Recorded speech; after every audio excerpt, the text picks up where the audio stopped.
You've probably heard at some point people calling a game's movement floaty.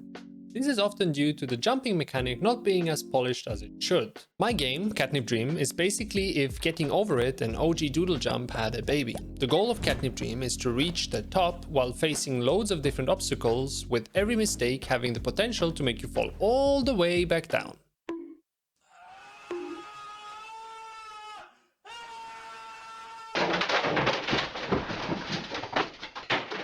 So yeah, in my case, jumping is a pretty big deal. And with this video, I want to share with you everything I did to make jumping feel as good as it could. So let's start with removing whatever makes your jumps feel floaty. You know, like if your character was on the moon or something. And that analogy is the key to fixing it. The easiest way to fix floaty jumps is to simply increase the gravity and adjust the jump force to still be able to reach the heights you desire. This basically increases the overall speed at which your character jumps and falls back down. Looks way better already, doesn't it? The next step is to adjust your character's mid-air control to whatever best fits your game. A realistic game should have less air control, where games that are less grounded, pun intended, can afford to have it higher. In my case, I want the player to have almost full control over his movements while in the air, since 99% of the time he will be off the ground and needs high precision to land his jumps. On the gameplay integration side of things, our jumping mechanic is basically done, but it's still very prototypey. It doesn't have any juice to it. To fix this, I start with adding programmed animations based on the player's velocity, like adjusting his vertical rotation based on his fall speed and his horizontal rotation based on the direction he's moving in. Basically, when the player is moving up, he looks up. When he's falling down, he looks down. When he goes right, he looks right. And when he goes left, you guessed it, he looks left. This not only looks right, but it also conveys a sense of speed to the player. The faster the player falls, the more vertically inclined he is.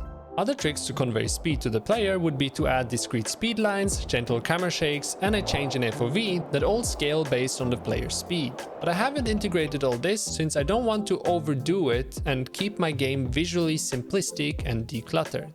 But nonetheless, they are still valuable tricks in a lot of cases, like if you're making a racing game, for example.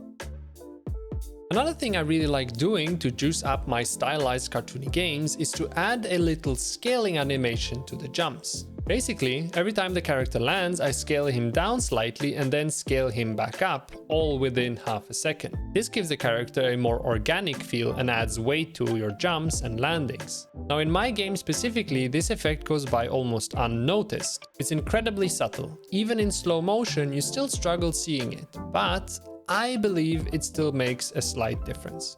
But there is quite a lot more you can do with this technique, like gradually decrease the scaling while the player is holding the jump button to convey the power of your jump. By the way, do you also hate when you click on an object but end up missing the thing you clicked, and instead you select whatever is behind that object, and when you go to move or delete it, it deletes the wrong thing? Yeah, I really hate that. And sadly, there isn't anything to save me in Unreal Engine. But if you're using Unity, then today's sponsor will be your blessing. The guys at Overford Games created a smart selection tool that seamlessly integrates into the Unity editor. This smart selection tool not only highlights the object you're hovering over, making sure that you clearly see what object you're about to click on, but it also simply doesn't allow you to click on stuff you've set to not clickable. There are tons of settings to fit your every need, and it can be toggled on and off at any point in time to make sure it never gets in your way. Honestly, I really hope someone makes a tool like this, but for Unreal Engine, because I've misclicked and moved the wrong object way too many times. You'll find the link to the Smart Selection tool in the description, and thank you Overford for sponsoring this video. Anyways, by now our jumps should feel quite good. They are responsive, fast, controllable, and juicy. The next step is to make the environment react to your jumps as well. In most cases, this is done through a simple particle effect every time you land, but you can also add a camera shake if your character is of the heavy type.